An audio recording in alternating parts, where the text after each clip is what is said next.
Hello, I'm Dr. William Lee, a physician and medical researcher dedicated to advancing health through evidence-based medicine and innovative approaches to disease prevention and care. There are 7 things a healthy person over 70 should still be able to do, and most people can't do all of them. The hard part is they have no idea which ones they're already losing. So right now, wherever you're sitting, let's find out together. Because if you can still do these 7 simple things, then I want you to hear me clearly. You're aging better than almost everyone your age, and it is not by luck, and it is not good genes. By the end of these next few minutes, you'll know exactly where you stand and exactly what to do about the ones that need a little work. No pressure, no grades, just you and me. Let's begin.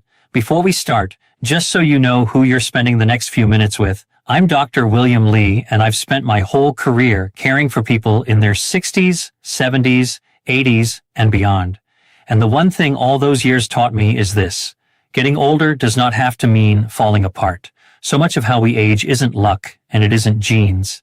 It's a handful of small things you can actually check in yourself and improve at any age. So let's stop talking about it and start. We'll go through 7 signs together, one at a time. If you can do it, wonderful. And if you can't, no shame, no grades, just you and me finding out where you stand. Here's number 7. Marker number 7, rising from a chair without your hands. Let's begin with number 7, and it's a good one to start with because you can do it right where you are. Here's the question. Can you stand up from a chair without using your hands? If you're sitting in a sturdy chair right now, try it with me. Fold your arms across your chest. Now just using your legs, stand all the way up and sit back down without pushing off the armrests or your knees. Go ahead, I'll wait. Now why does something so simple matter so much? Because that one movement tells me about the strength in your legs and your hips. And your legs are the foundation of your independence. They're what carry you to the bathroom in the middle of the night. They're what get you off the couch, in and out of the car, up from the garden. When a doctor like me wants to know how someone is really doing, we don't always reach for a fancy machine. Sometimes we just watch them get out of a chair. The strength it takes is one of the clearest signs of how well a body is holding up. If you stood up smoothly without rocking or grabbing for support, that's a beautiful sign. It means your legs are still doing their job and you're protecting yourself from one of the biggest threats to older adults, which is a fall. And if you couldn't quite do it without your hands, please don't be discouraged. I mean that. So many people lose a little leg strength simply because they sit more than they used to. The wonderful news is that leg strength is one of the easiest things to rebuild, no matter your age. Start small. A few times a day, practice standing up from your chair and sitting back down slowly. Even if you do use your hands at first, do it during a commercial break. Do it before each meal. 10 of those a day, and in a few weeks, you may surprise yourself. Muscles answer when you call on them, even at 90. I've watched patients in their late 80s go from needing both hands and a count of 3 to rising up easy as anything in just a few weeks. The body is far more willing to come back than we ever give it credit for. All right, that's number 7. Now, number 6 is one that almost nobody bothers to check, and yet it quietly decides whether you keep your independence or lose it in a single second. I don't want that second to catch you off guard, so stay with me and let's test it together. Marker number 6, balancing on one leg. Number 6 is about balance. And before we try it, I need you to do one thing for me, because I care about your safety more than anything else here. Please stand up next to something solid, your kitchen counter, a heavy table, the back of a sturdy chair, something you can grab in an instant if you need to. Don't do this in the middle of an open room. And if you don't feel steady on your feet at all today, just watch along with me and try it another time. There is no rush and there is no shame in being careful. Ready? Here's the test. Standing tall with your hand hovering near that counter, lift one foot just a few inches off the floor and see if you can hold it there for about 10 seconds. Then switch and try the other side. How did that feel? Steady? A little wobbly? Either way, you've just learned something important about yourself. Balance is one of those things that fades so quietly, we don't even notice it slipping away. There's no pain, there's no warning. We just slowly become a little less sure on our feet until one day there's a slip on a wet floor or a stumble over a rug, and a fall at our age can change everything in a single second. That's why balance is one of the things I worry about most for the people I care for, and one of the things most worth protecting. If you held steady for 10 seconds on each side, that's genuinely excellent. Your body is keeping a quiet, constant control. that protects you every single time you cross a room. And if you wobbled or couldn't hold it for long, listen to me. That is not a sentence. Balance comes back with practice, and it comes back faster than almost anything else on this list. Here's all you have to do. A few times a day, while you're holding that counter, practice standing on one foot. Just a few seconds at first. Brushing your teeth is a perfect time. Over a few weeks, your body relearns it. You're not stuck where you are today. And here's why this one is worth every bit of the effort. Protecting your balance isn't really about balance at all. It's about keeping your freedom, staying in your own home on your own 2 feet, living your own life for as long as you possibly can. Now here's number 5, and I'll be honest with you.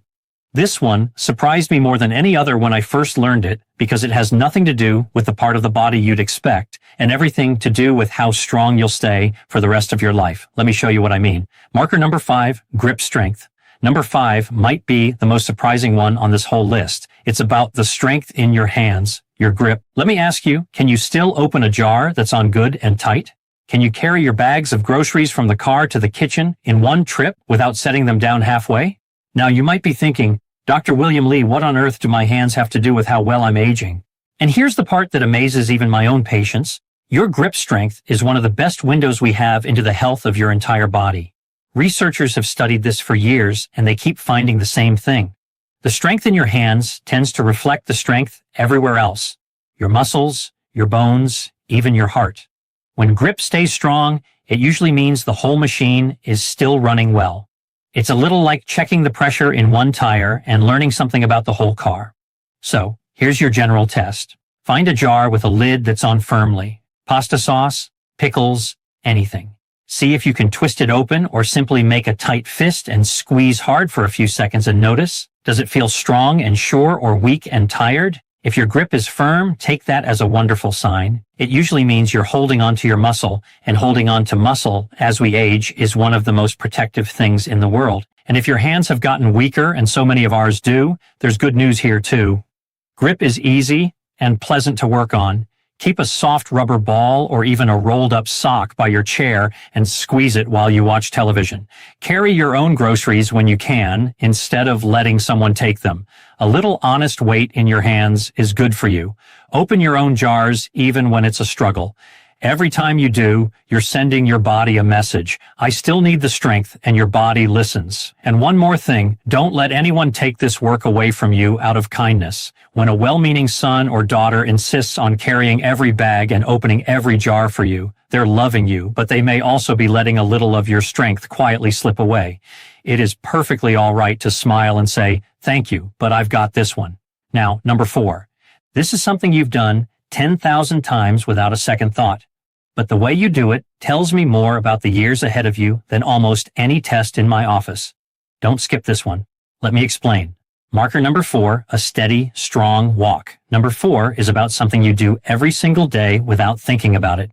Safe who walking, but not just whether you can walk, how you walk. Here's the question. Can you walk at a good, steady pace, the kind you'd use to cross a parking lot or catch up with someone without getting winded and without having to stop and rest? There's a saying we have in geriatric medicine. We call walking speed the 6th vital sign. You know the others, your heart rate, your blood pressure, your temperature. Well, how easily a person walks turns out to tell us just as much. Study after study has found that older adults who keep walking at a comfortable, steady pace tend to live longer, healthier, more independent lives than those who slow way down. Your walk is like a report card for your heart, your lungs, your muscles, and your balance all at once. So, let's check yours. The next time you take a walk, or even just down your hallway right now, notice 2 things. First, your breath. Can you keep a normal pace and still carry on a conversation without gasping? And second, your steadiness. Do your steps feel sure, or do you yourself shuffling and watching the floor? If you can walk at a good clip and still chat away, that's a strong, healthy heart and a strong body underneath you. Be proud of that. And if you've noticed yourself slowing down, getting out of breath sooner than you used to, or shuffling a bit, take that gently, but take it seriously too, because this is one of the most fixable signs on the entire list. Walking is medicine. It truly is. You don't need a gym, and you don't need to push yourself to exhaustion. Start with what you can do, even 5 or 10 minutes a day, and let it grow a little each week. Walk to the mailbox and back, walk around the block. If you get winded, slow down, catch your breath, and keep going. Your body was built to move, and it will reward you for every step. And if the weather or your knees keep you indoors, that's all right too. Marching gently in place while you hold the counter or walking the length of your hallway a few times over counts just the same. The point was never where you walk. The point is that you keep moving. And one more thing, if your breath feels truly hard when you walk or your chest feels tight, please promise me you'll mention that to your own doctor. That one's worth a conversation. Now we come to number 3, the one almost no one talks about, even though it quietly controls nearly every other sign on this whole list. If you've been waiting for the one that ties it all together, this is it. Stay right here. Marker number 3, real restful sleep. Number 3 is one we hardly ever talk about, and we really should, because it quietly touches everything else on this list. It's your sleep. Here's the question. Do you still sleep through most of the night and wake up in the morning feeling reasonably rested? Now, let me ease one worry right away, because I hear it from my patients all the time. As we get older, our sleep naturally changes a little. We tend to sleep a bit lighter, to wake once or twice in the night, and to rise earlier than we did at 40. That much is completely normal, and it's nothing to be afraid of. What we're really checking here isn't whether you sleep like a teenager. It's whether on most mornings you wake up feeling like the night actually restored you, because that is exactly what sleep is for. While you rest, your body is hard at work repairing muscle, steadying your heart, calming the inflammation of the day, and your brain does something truly remarkable. It quietly washes itself clean, and it files away your memories for safekeeping. That's why one bad night leaves you foggy and short on patience, and why steady, restful sleep protects your mood, your memory, and your heart all at the same time. Good sleep is not a luxury at our age. It's medicine you give yourself for free every single night. So, here's your gentle check. On most mornings, do you wake up feeling refreshed, or do you drag yourself out of bed tired no matter how long you're lying there? If you sleep well and wake up rested, that's wonderful.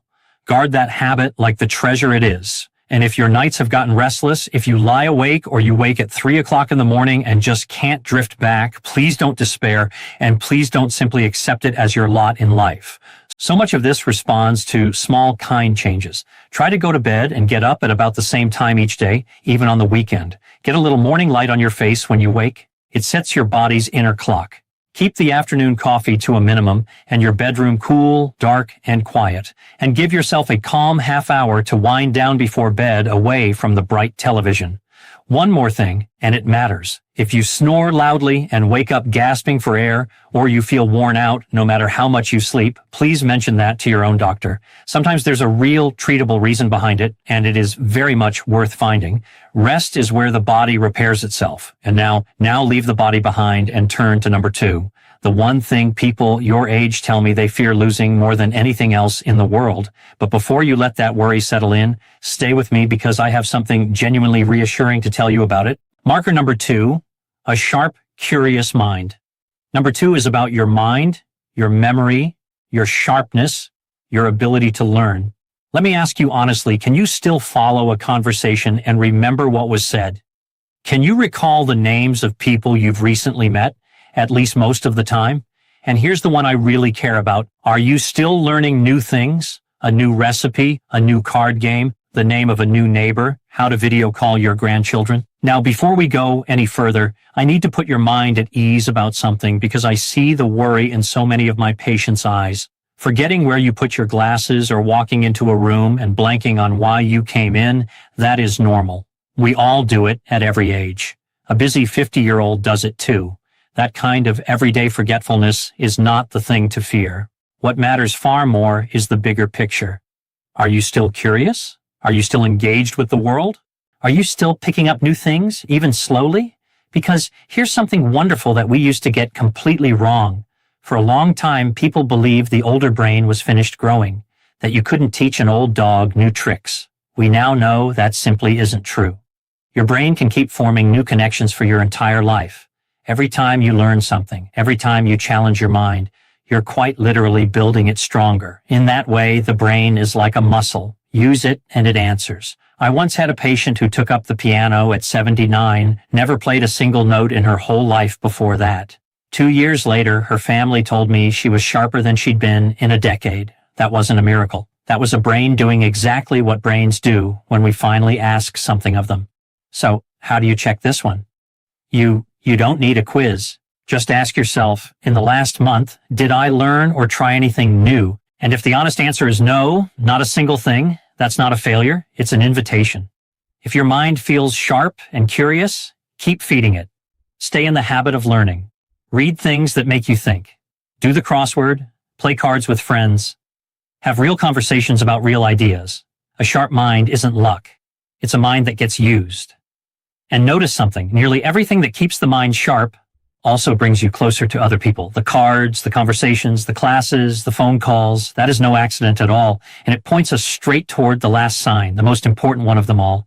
And if you felt yourself getting foggier or pulling back from things because they feel like too much effort, please be gentle with yourself. And then take one small step back toward the world. Learn one new thing this week, just one. A new word, a new song, a new way to cook an egg. Call someone and ask them to teach you something.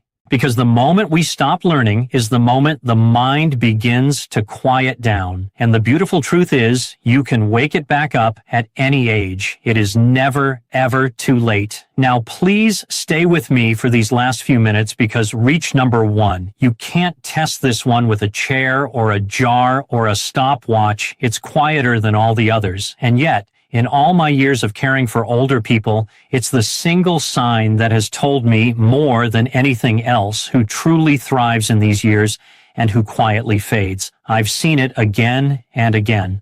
Let me tell you what it is. Marker number 1, purpose and connection. Number 1 isn't something you can measure with a stopwatch or a jar or a chair. It's quieter than that, and it's this. Do you have a reason to get up in the morning and someone to share your life with? Let me say that again, because it's the whole heart of this. Do you have a sense of purpose, something that needs you, something you look forward to? And do you have real connection? At least one person you talk to who knows you, who would notice if you went quiet. I put this one last, and I put it first in importance because of something I've seen over and over in all my years of caring for older adults. I have watched patients who, on paper, had every illness you could name, and they kept going, strong and bright for years longer than anyone expected. And I have watched others whose bodies were in fine shape simply fade quickly and far too soon. And the difference so often came down to this. The ones who held on had a reason to hold on, a grandchild who called, a garden that needed them, a friend they met for coffee, a purpose, a person. And this isn't only something I feel to be true. Researchers have found it again and again that loneliness and isolation aren't only painful, they're genuinely hard on the body. Some studies have found that deep, lasting loneliness can take as great a toll on a person's health as some of the physical habits we all worry about. Our hearts, it turns out, were never meant to do this alone. I think often of a man I cared for who lost his wife of 50 years. For a while, I truly feared for him, his health, his spirit, all of it. And what brought him back wasn't anything I prescribed. It was a standing Tuesday breakfast with 2 other widowers from his church. 3 old men, eggs, and black coffee every single week, rain or shine. That breakfast did more for his health than any medicine in my bag ever could have. And I know, believe me, I know that this is the hardest one for so many of you, because by our 70s and 80s, life has taken people from us. A husband, a wife, old friends. The world can grow very quiet. If you are watching this in a home that feels emptier than it used to, I want you to know that I see you. What you're feeling is real, and it is not your fault. But please hear me on this because it's the most hopeful thing I'll say today. Connection and purpose are not gone for you. They can be rebuilt at any age, from any starting point, and it does not have to be grand. Call one person this week just to hear their voice. Say yes to one invitation you normally turn down. Find one small thing that gives your day a shape. A walk you take at the same time each morning, a plant you keep alive, a neighbor you look in on. Give 1 hour somewhere that people are glad to see you. And if reaching out feels frightening, and it does for so many of us, especially after years of quiet, then start smaller than you think you need to. A wave to a neighbor, a few kind words with the cashier, a letter to someone you've lost touch with. Connection is a muscle too, and it comes back the very same way the others do. One small, brave repetition at a time. Purpose isn't something you're handed, it's something you reach for. And the reaching all by itself begins to heal you. You matter. Your presence in this world matters to more people than you know, and it is never too late to build a life with someone in it and something worth waking up for. So, let's bring it all together. 7 signs: rising from your chair, keeping your balance, a strong grip, a steady walk, real restful sleep, a curious mind, and a life filled with purpose and people. Now, how did you do? If you sailed through most of these, then let me be the one to tell you plainly, you're aging beautifully, far better than most people your age, and you should be proud of the body and the life you've built. Keep doing exactly what you're doing. Protect it. And if you found that you struggled with several of them, maybe 3 or 4 or more, I want you to hear me now more gently than I've said anything else today. This is not bad news. This may be the best news you could have gotten, because every single one of these 7 things can be improved. Everyone. You didn't come here to feel discouraged. You came here because some part of you still wants to live well, and that part of you is exactly right. And it is more than enough to begin. Here's the truth. I've spent my whole career learning, and I'll leave it with you. Aging well was never about luck, and it was never about your genes. It's about a handful of small, kind things you do for yourself again and again. A few chair stands before dinner, a few seconds of balance at the counter, a jar you open yourself, a short walk, a good night's rest, one new thing to learn, one person to call. That's it. That's the whole secret, and not one of those things depends on how old you are. You can begin today, right now, exactly as you are. So pick just one to start with. Just one, the smallest one, and do it tomorrow. If this was helpful to you, if it felt like someone was finally talking to you like a whole person, then stay with me. Subscribe and come back, because I'll be right here week after week walking through this season of life alongside you. You don't have to do this alone. We'll do it together. And whatever you decide to do, please don't wait. Not for the perfect moment, not for more energy, not for Monday. In all my years, the people who aged the best were never the ones who waited until they felt ready. They were the ones who started small today and let it quietly add up day after day. So, let today be your today. Take good care of yourself. I truly mean that. And I'll see you in the next